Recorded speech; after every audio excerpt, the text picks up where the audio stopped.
मुंबई में मीडिया से बातचीत के दौरान आदित्य ठाकरे ने कहा कि 2020 में उद्धव ठाकरे सरकार ने बिना प्रचार के किसानों के खातों में कर्ज माफी पहुंचाई थी और इस बार भी किसानों को लाभ मिलने की उम्मीद है।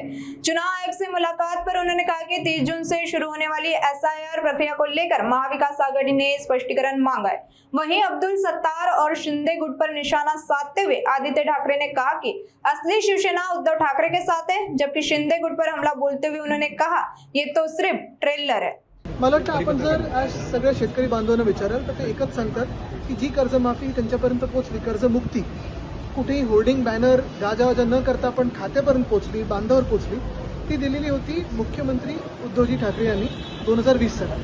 मला वाटतं त्याच्या आधीच्या घोषणा आणि त्याच्या नंतरच्या घोषणा ह्या सगळ्या पोकळ होत्या, आपल्याला माहिती होतं। अपेक्षा हीच आहे, आशा हीच आहे की ह्यावेळची घोषणा ही खात्यापर्यंत पोहोचेल अशी आपण अपेक्षा करू आणि कुठेही जास्ती बॅनरबाजी होर्डिंगबाजीची गरज नाही आहे। कारण आपण पाहतोय खर्च कमी करायला सांगितलं, खर्च वाचवायला सांगतात एका बाजूला सरकार, दुसऱ्या बाजूला जर बॅनरबाजी करणं असेल तर त्याला काही अर्थ नाही। आपल्याला आठवत असेल महाविकास आघाडी म्हणून आम्ही मागच्याही आठवड्यात राज्य निवडणूक आयोगाची भेट घेतली, आज देखील घेतली।